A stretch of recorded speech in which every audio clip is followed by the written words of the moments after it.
So these are notes on the C. elegans lab that we were going to do in class. I'm still going to keep the worms alive as long as I can, and if we come back together, we'll still get to play around with them and observe them. But for right now, in order to kind of keep the learning going, I'm going to go through what you would see in the lab so that you can do some learning from it. I'm going to record 3 sets of notes, and these really aren't meant to all be done right at the same time because I want you to kind of think about what's going on in between each one and think about it for more than like a 30-second pause of the video. So that's why I'm recording them as separate videos. So first, just an introduction to C. elegans. C. elegans, and that C stands for like it's the genus name, so like when you see Homo sapiens, Homo is the genus name, sapiens is the species name. When you see E. coli, the E is Escherichia, that's the genus name, the coli is the species name. So the C, you can look it up, but they are really cute roundworms that live off of bacteria. So in our case, E. coli, but they also just live in your soil. They live in the soil. Most of you, if you have yards, if you have gardens, if you walk to the park, there's C. elegans in the soil. You can actually sometimes get them to start growing if you like. I won't explain how, but don't worry about it. But they are kind of all around us in our soil. In the classroom, they live on agar plates. So those are like those petri dishes, but we fill them with agar, similar to what we used in the agar lab, although it has some nutrients in it. And in this case, it has E. coli, and that E. coli is for the worms to eat. So the first thing I really want you to do is actually read the C. elegans reading, if you haven't done that already, to get a sense of why we use C. elegans as model organisms.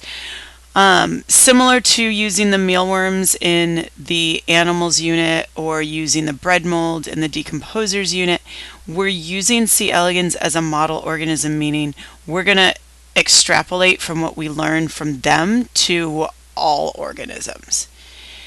Once you've done that reading, and again, maybe you did it before you started these notes, you would have gotten some C. elegans in class, and we would have looked at them starting out on a plate, an agar plate that had a very low salt concentration.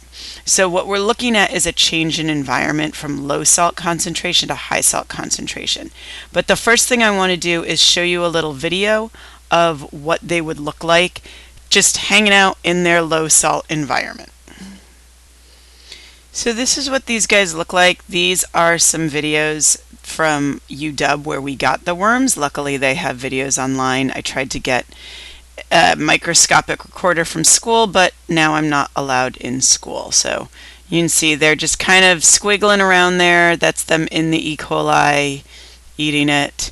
Really happy, healthy little dudes. So in class, then what we were doing was we were moving them from the low salt plates to the high salt plates. And there's a whole procedure for moving them that you don't need to know about right now. If we get to do it in class, then you're going to actually do it. That's what I'm doing in my house in order to keep these guys alive as long as possible. Every few weeks I move them to new plates.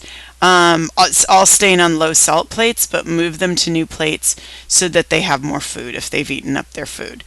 Again, we'll see how long I can keep this going. But the first thing we would have done in class after we observed them in their low salt environment is I would have had you move them onto high salt plates. So I'm going to show you what that would have looked like after you move them to their high salt plates. You can also kind of think of how might that change. You know a little bit about salt concentrations in the environment from when we talked about membrane transport. So think about what that might do, how that might change the worms. So you can go ahead and pause and just kind of come up with a prediction, and then I'll show you a video on that. Okay, so you can see on here that they're not really moving. Here's a really large one, but then you see all of these kind of here. They're kind of shrunken. They're not really moving. Oh, that one's moving a little bit, right? But they're clearly not as happy as they were before. So that's what happens when you put them on a high salt plate. So now what I want you to do is really think about what's going on with the worms. So why why did they go from happy and healthy on the low salt plate to not happy and healthy on the high salt plate? And yeah, and kind of what's going on. Think about the process of osmosis that we learned earlier this year. How can you make that connection with the salty environment? And then this is where I'm actually going to stop the first video so that you can really think about what's going on with the worms. And then either tomorrow or maybe in a few hours, depending on your time allotment, you come back and you watch part 2 of the video.